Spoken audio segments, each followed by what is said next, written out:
Good morning. Happy New Year's Eve. Folks, we are here to talk college basketball. This is the Three-Man Weave College Basketball Show presented by your friends at sportsbookreview.com. Your friends and our friends, I should be very clear. Yeah, we're all Welcome to the pals. show. Yeah, exactly. It's a collective here. Welcome to the show. If you're watching on YouTube, please hit that like button. Smash the like button like teams are hitting the eject button on the season right now with all of their Christmas COVID cases, unfortunately. We lost a good one with Portland State today. We lost one on the lineup or the outlook or the outline with BYU Pepperdine. So hit the like button, subscribe to the channel, youtube.com/SBR Sports. Lots of great info across all different kinds of sports there. And also head over to sbrpicks.com/NCAAB. All kinds of great resources there, whether it's write-ups, more picks. Check that out as well, folks. All right, guys, let's start talking games. Or actually, before we do, let's talk last night. What did you see that stood out to you, something that jumped out to you, whether it's a team, a game? Kyle, let's go to you first. Yeah, a lot of good UMass chatter in the chat right now. I won't mention that they were up over covering in the second half, the first overtime, and the second overtime, but we're going to put them aside for a second. Guys, Tennessee is who I need to talk about here. They're the third best team in the country. They killed our Tigers gym last night. Wearing black. Not a total shock. Not a total shock that Mizzou lost the way they did, but they're excellent. They're deep. They're complete. They're great defensively, good on the glass. There's nothing wrong with this team, Jim. And last night was like a car accident. I didn't want to watch my Tigers get killed, but I couldn't look away. Tennessee, Matt, for my money, is the third best team in the country. For my money, and I'll give Jim some credit for illuminating this fact, but Arkansas, the Razorbacks, Pig Suey, undefeated so far this season. They improved to 9-0, 1-0 in the conference with a very impressive win in the not Iron Bowl, as we incorrectly dubbed that game yesterday. The fact that they put up 97 against Auburn, won by 12 convincingly, didn't actually shoot that well from the outside. I think we're starting to see Arkansas not just be a one-trick pony, not a team that just has to make 15 threes, relying on turnovers. It's a really complete team, and I've just been very impressed with Eric Musselman, what he's done this year with that transfer-laden group. One of the few examples of a team integrating a lot of newcomers that have been really good out of the gate. So, we thought they might just be a team that's good against beating inferior competition. I think we're starting to see that debunked. Arkansas needs to be, ranked appropriately in your own power ratings if you're making them. This team's all, top 25, top 20 good. And guess where Mizzou goes next? They're at Arkansas on the weekend. Bud Walton, not a good place to go play. A little bit of trouble for our Tigers. Guys, my takeaway is the Harvard transfers are both getting healthy at the same time and making a real impact. Bryce Aiken for Seton Hall was very impactful off the bench. And then Seth Towns for Ohio State had 11 points in 15 minutes. These guys both won Player of the Year in the Ivy last time they were healthy. So keep an eye on those teams. Might be worth an uptick in your ratings if you're, if you're into such things. All right, let's talk slate, guys. We got some solid ones tonight, and then towards the end of our outline, we'll have a few games from Friday. Tomorrow, NYE's slate. Actually, New Year's Day's slate tomorrow. Whew, I got to keep the days straight. Oh, boy. All right, let's start with Michigan heading on the road to Maryland. Another Big Ten battle. A lot of great ones this year. Maryland coming off that huge road upset at Wisconsin. Michigan, undefeated right now, been really, really solid. Got the win at Nebraska to start Big Ten play. Matt, let me go to you first here. I think you and I both have a lean right off the bat. Do you want to talk to people through it? Yeah, I think the opening line, the price is actually pretty spot on, unless you want to completely disrespect Maryland, which at this point they've been good enough to warrant where the odds makers have them rated. Jim, I'm all over Michigan in this one. We've been singing the praises of Hunter Dickinson, the profile picture of today's show. Just the matchup disparity between him inside versus Maryland's good but not great front line. They've actually been playing Dante Scott at 5 sometimes as 6'7", more of a small ball type look. I think with Dickinson in the fold, he completely eliminates that option for Mark Turgeon. And again, Dickinson takes pressure off these Michigan guards, which is really the question mark coming in. I'd also argue the Wolverines have some upside. We haven't seen Franz Wagner play his best ball. So many other weapons step up and emerge. So Michigan could actually be a buy low Big Ten team, worthy of ascending. Maybe not all the way to Iowa or Wisconsin status, but just right on that doorstep. So I think the Wolverines are the right side tonight. Yeah, maybe a slight devil's advocate for Maryland here, just to keep the show well balanced. We keep fading the Terps, and they kind of keep biting us. Yeah. They've looked very solid the last two games. Now they're at home, looking to go 2-2 in the Big Ten. Obviously, probably a better spot for Michigan, just based on Maryland coming off that Wisconsin win. And Michigan themselves, Matt, like you said, have looked excellent this year. Hunter Dickinson has been a star. But the Terps' size up and down the entire roster, talking guards, wings, and bigs, has really been a factor in their early success. So I think this one is going to be very close. Matt, I actually saw it come down a little bit, this spread, to maybe 1.5. Hit 2.5 this morning in favor of Michigan. Maybe some buyback on the Terps a little bit. I'm sitting this one out, but I fully respect and support your guys' lean towards the Wolverines, Jim. Ky, you said that Maryland's been biting us. They have been the snapping turtles. Snapping turtles, yes. There you go. Michigan, 9th in the country in 2-point percentage offense, 2nd in 2-point percentage defense. That is how you win games. Like, if you can dominate the paint on both ends of the court, you're going to be in really, really good shape. It hasn't been against a great schedule yet, but it's been solid. And yeah, Matt, I think I'm with you. I think I'd take this at -1.5. So I will throw that one on my slate. Matt, are you making this an official play? I was going to say I'll put the official best bet stamp on this one right now. I had -2 written down, but can I get -1.5? Will that be permitted by Jim in the chat mob? It seems reasonably available at multiple different books, so I'll give it locked. Signed, sealed, delivered. Let's move on. All right, there we go. Let's head out west to another very short-lined game here, nearly a pick'em contest. We got Colorado headed to USC. The Trojans have been kind of fantastic this year. Their only slip-up was a weird neutral site game against UConn that neither team seemed very engaged in the second half. I watched it. It was just atrocious basketball. But USC, super long team. They've got a probable top 3 pick in Evan Mobley, just dominating the paint. And Colorado, they kind of took one on the chin against Arizona after being really, really solid to start the season.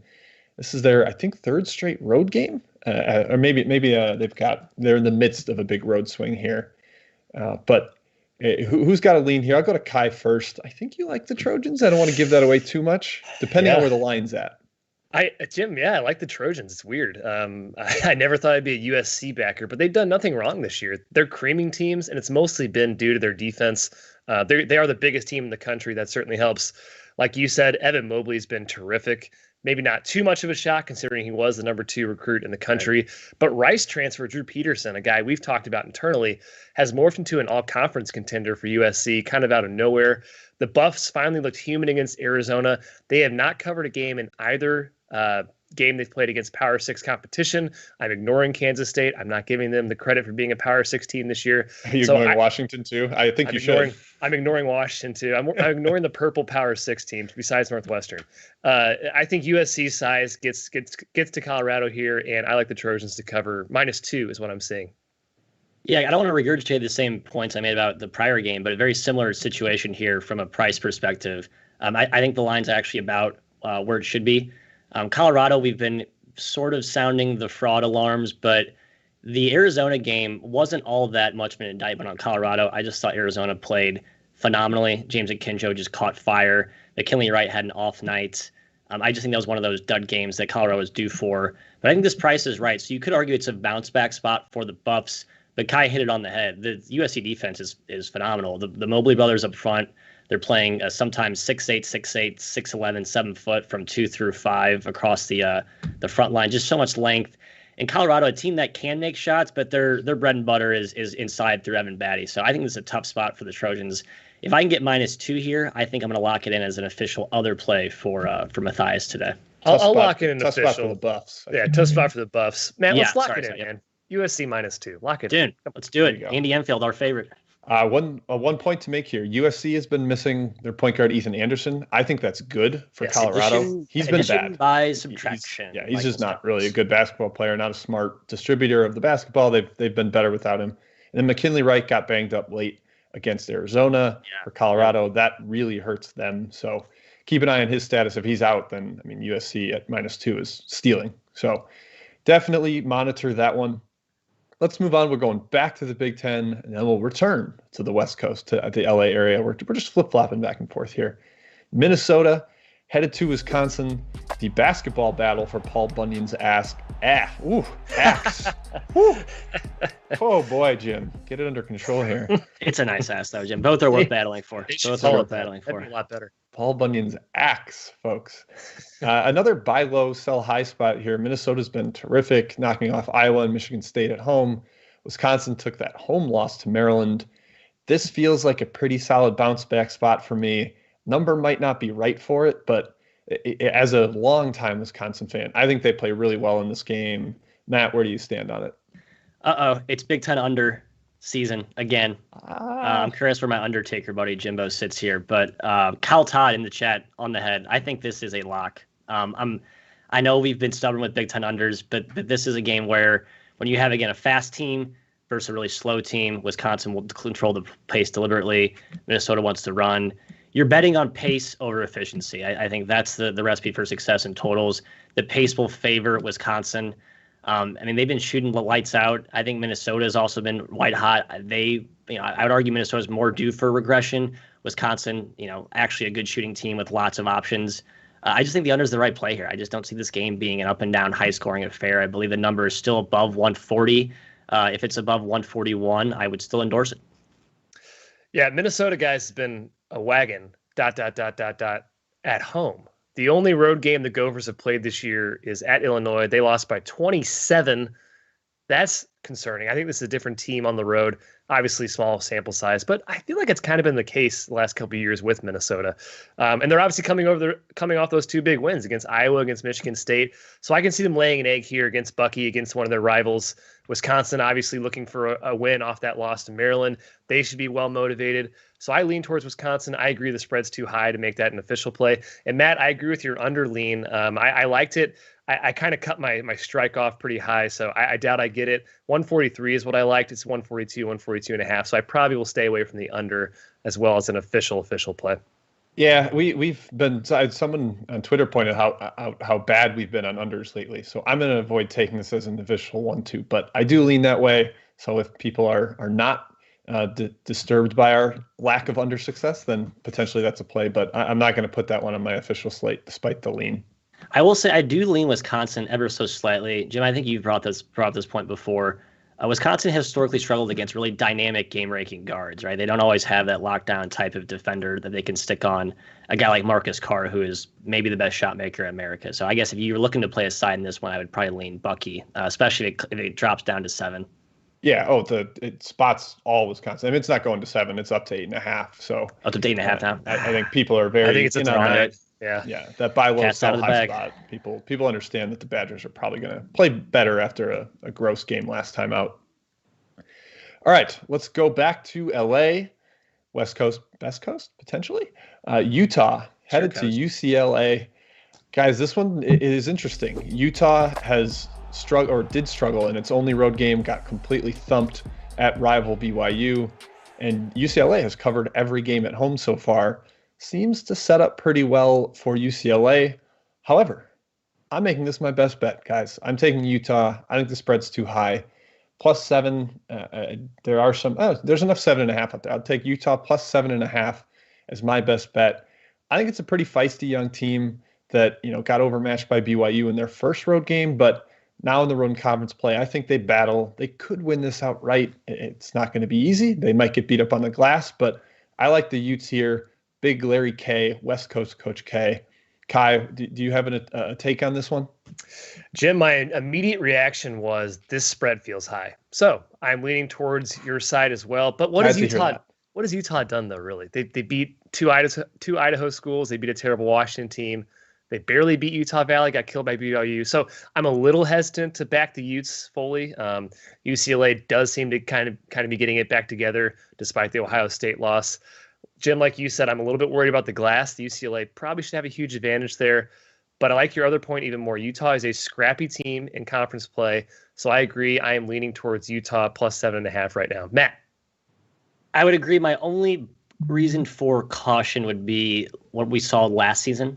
We don't love bringing up historical precedents as reasons to make plays or don't take plays. But I think it's relevant when both teams are very similar to the roster they had last year. UCLA dominated both matchups.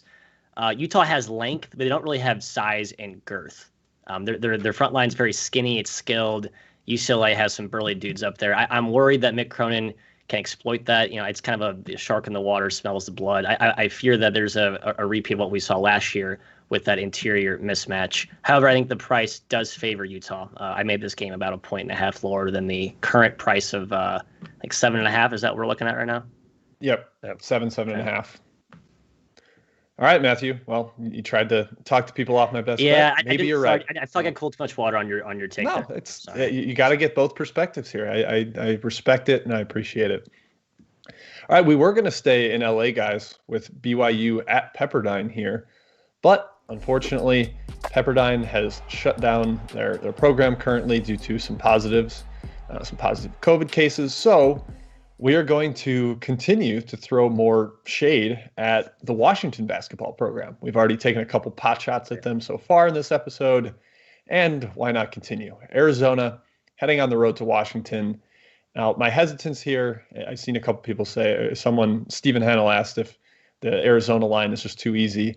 Sean Miller's been awful against zones basically throughout his entire tenure at Arizona. He hasn't really figured out how to execute against them. It hasn't always had shooting, although this team appears to have a decent amount this year. Yeah. Matt, let me go to you first here. Do you see a matchup edge for Arizona? Do you see a number edge on either side? What do you got for us? Well, I want to stay out of the ring and let you two put the boxing gloves on and go head-to-head on your total dispute. I believe there's a weave discrepancy here. From the side perspective, I don't know how you can touch Washington at this point. I really don't. The whole buy low narrative to me doesn't apply. There's a category of teams that just are in the midst of a complete soul search. Washington's in that camp. I think I mentioned before, Mike Hopkins is tinkering with some 4-out lineups. Fundamentally, not what he's built his career, his reputation on. Remember, he came from Syracuse. He likes length. He likes wings. Now he's trying to play 4 guards. There's just something off with this Washington team. So I'm staying away from the side. If you're going to play a side here, I think Arizona is the right one. But the price is a little steep right now. Yeah, my number is pretty much where the line is right now. But I said to myself, honestly, why am I not taking Arizona here? What has Washington done to make me confident that they can cover this game? The Huskies are 2-5 against the spread. That one cover was against Oregon, by far their best game of the season. But every other game, they've looked like trash. They're one of the worst shooting teams in the country. And Arizona's looked good. They're coming off that Colorado win. That was impressive. They're going to destroy Washington on the glass in that zone. It's not even going to be close. And like Jim said, they have the shooters this year to hopefully beat the zone, unlike in years past where Sean Miller's teams have struggled indeed. On the other end of the floor, Brown and Koloko, Washington has to deal with them in the rim attack. I think that's going to be a problem for them as well. So I am taking Arizona very small here, even at like 8.5. I mean, I'm just putting something small in there because I don't think Washington's a good basketball team at all. At all. I think they're terrible too. I'm not taking it just because of number value, but you couldn't. I don't know how high you'd have to go to make me take Washington here. Yeah. That team is just a joke. Okay, guys, that wraps up some of our Thursday games here. We've got a few Friday ones to talk about because we will not have a New Year's Day show.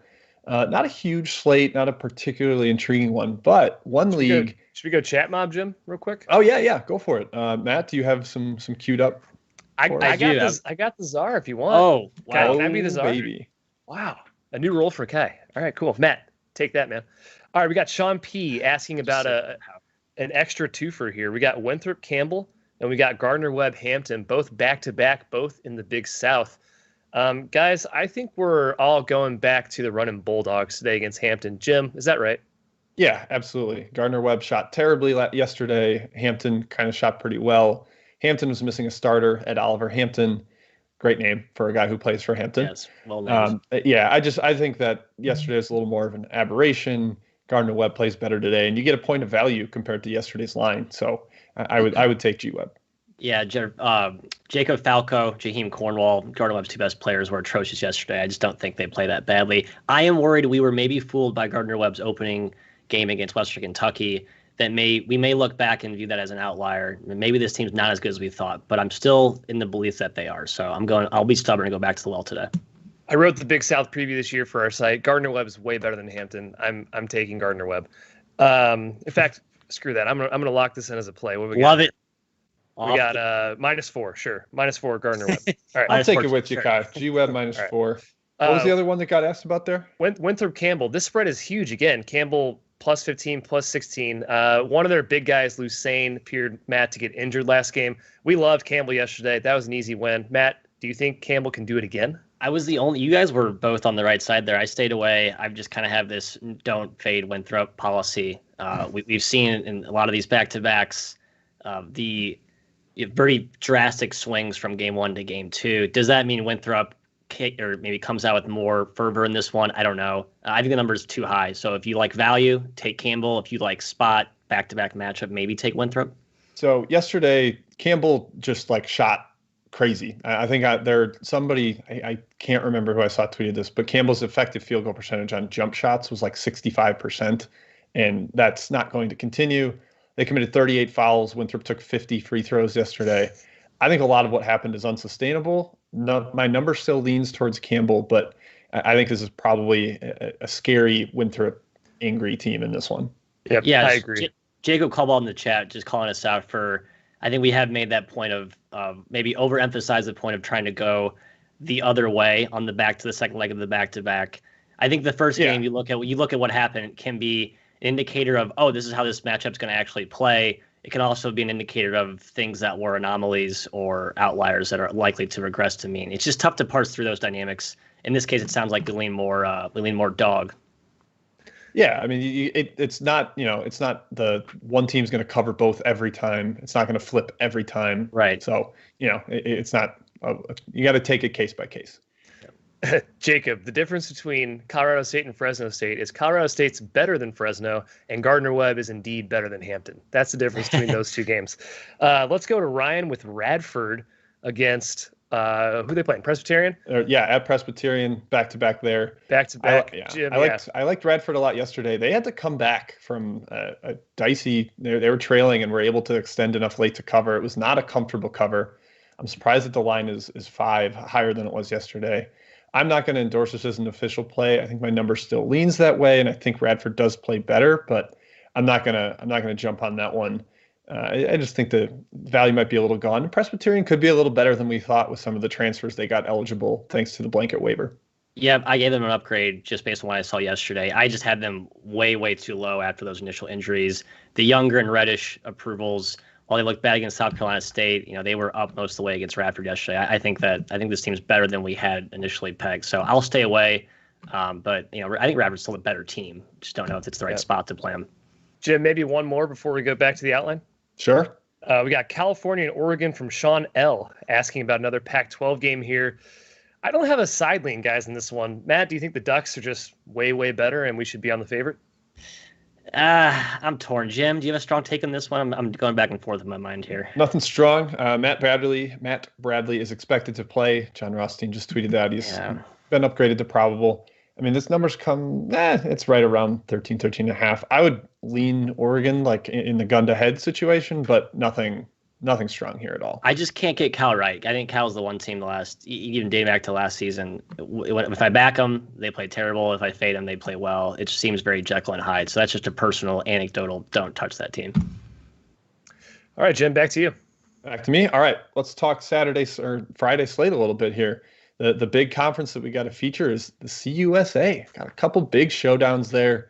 One that we don't even have on the outline here is Western Kentucky at Charlotte. But let's start with Marshall, headed to Louisiana Tech. Always tough to go to Ruston. Louisiana Tech, very good team at home over the years. Marshall's been awesome, surprisingly on both ends of the court, though. I think that the defense has really stepped up in a way that we did not see coming. Matt, do you have anything here for the Herd and Louisiana Tech without knowing the number, unfortunately? Yeah, just looking at the spot in the matchup, I think the Herd feel like the right side here. Louisiana Tech, similar type of DNA team to what we've seen the last couple of years. A lot of speed, a lot of length. They like to get up and down. They'll pressure you, slash your scores from the outside. But I think they've lost a little bit of their firepower from last season. I don't love that they're relying on a freshman so much. Kenneth Lofton, has been their highest usage guy. So it's a team that I feel like is, again, better against inferior competition when they step up. We saw them get waxed by LSU. And Marshall is all the way legit. And so I'd argue that La Tech might be exposed, even though, as Jim mentioned, they are very tough at home. Marshall's look terrific, guys, against pretty good competition. Beating Wright State on the road by 16 is wow, because Wright State, by far the best team in the Horizon. They're a good basketball team this year. Marshall beat Ohio. That's another good basketball team. Louisiana Tech, on the other hand, they've played a cupcake schedule. They're beating up on Southland teams and Sunbelt teams, and that's mainly Louisiana Monroe, who they beat twice. They almost lost to Arlington. In fact, they did lose to Louisiana. Something's wrong with La Tech. Something is very right with Marshall. So I'm taking the herd. I'm hoping the spread is reasonable. Yeah, I would lean towards Marshall as well. If you get me something down in the, not quite pick, but in that area would be great. All right, let's move to the other one that we have on the slate. UAB at North Texas. Guys, I kind of think UAB's defense has been a little bit smoke and mirrors so far this year. Teams aren't making shots from anywhere, inside or out, against them. They have been good pressuring, so they've been forcing turnovers, which would lead you to believe that maybe those shots are uncomfortable and teams aren't really in rhythm when they take them. But still, I think there's some aggression coming. They play a really well-coached team in North Texas. Got to wait to see what the number is, but gut lean's probably the mean green here. Matt, do you agree? Yeah, 100%. It's Grant McCasland, coach who I think we hold in the highest regards. Andy Kennedy, he's got to tip the hat, give credit where credit's due. He's really brought in these transfers. He has them defending, swarming all over the floor. Again, not to regurgitate the same narrative, but a team that's really done a nice job inflating their value against inferior competition. I thought the East Tennessee State game was more indicative of the disjointedness I was expecting to see at parts from this Blazer team. Went through a few scoring droughts. Now you get an even better defensive opponent in North Texas. I don't think it bodes well for the Blazers. I will be on the mean green. Ky? Yeah, records can be deceiving, guys. North Texas only 4-3. Those losses, though, Arkansas, Mississippi State, and West Virginia, and they hung tough in all three. They covered against WVU. That's incredibly impressive. While UAB is kind of out kicking their coverage a bit, they have a very soft schedule. They have insane opponent shooting luck. Jim, I'm sure Jim's talked about that a few times on multiple outlets for us.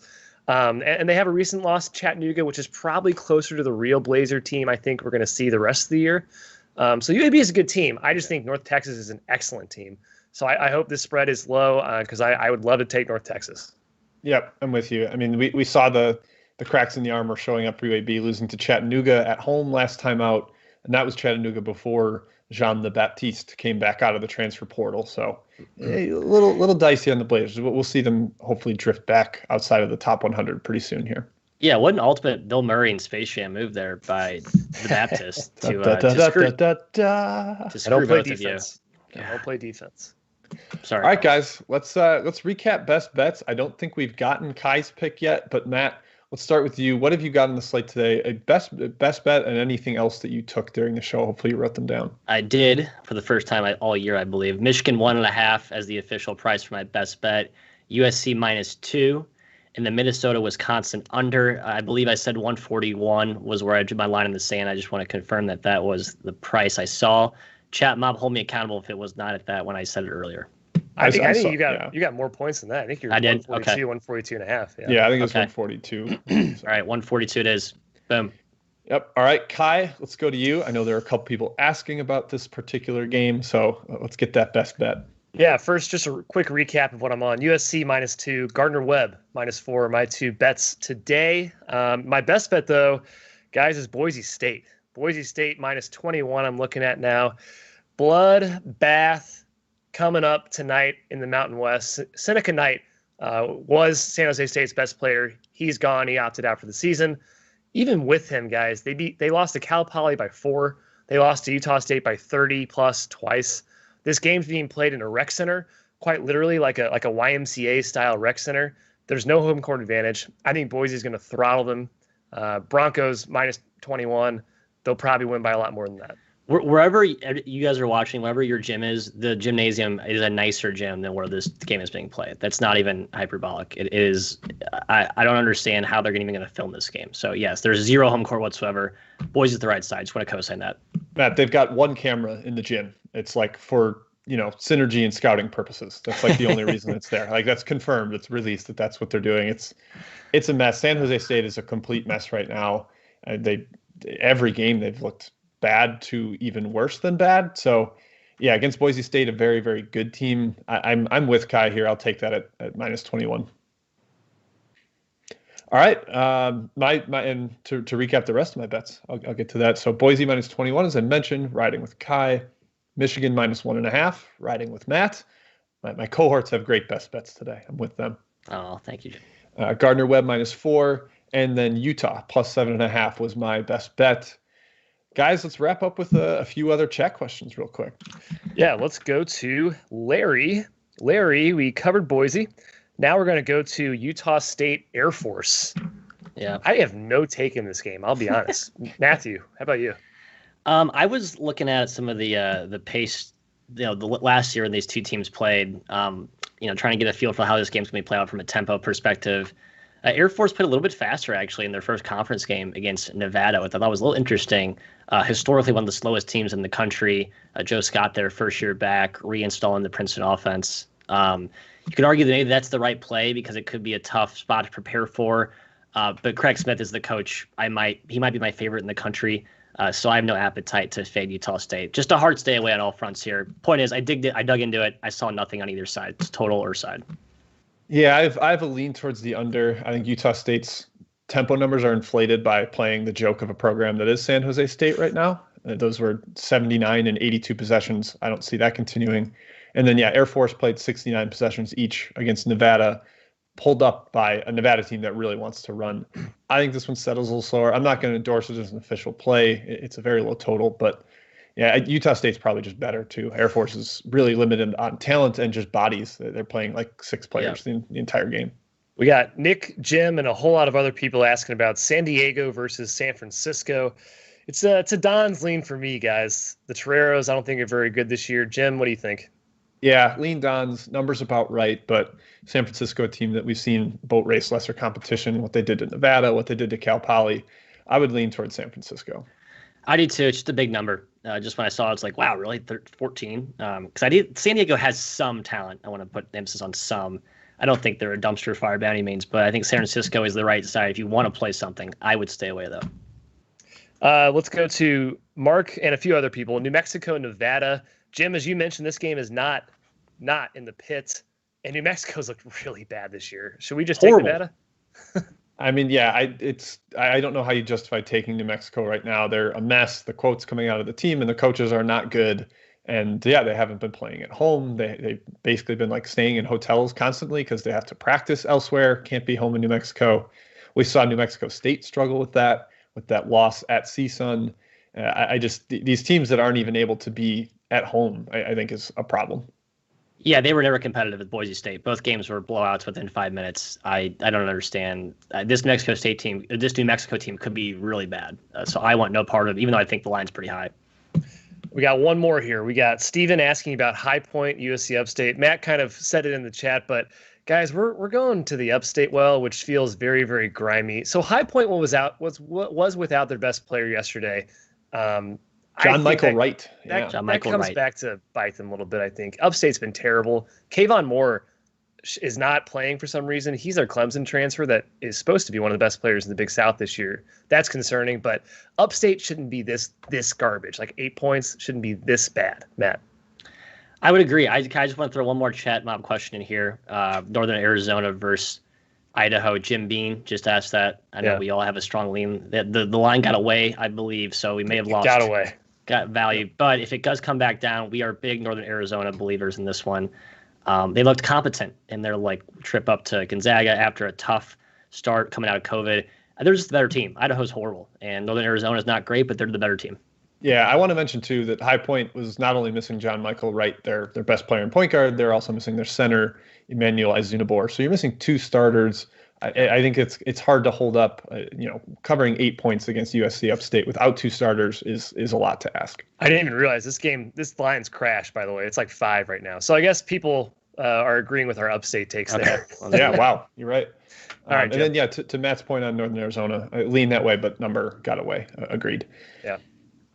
All right, I think that wraps it up for today. And tomorrow we covered some of the games for tomorrow.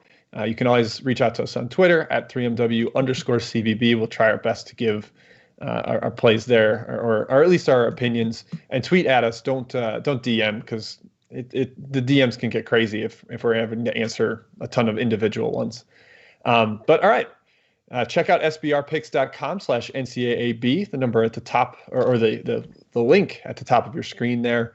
Subscribe to the YouTube channel, youtube.com/SBR Sports, and like this video. We appreciate that as well. But yeah, we're going to be off tomorrow. We'll be back on Monday, 10 a.m. Eastern, 9 a.m. Central. We will see you then. Happy New Year. Happy New Year.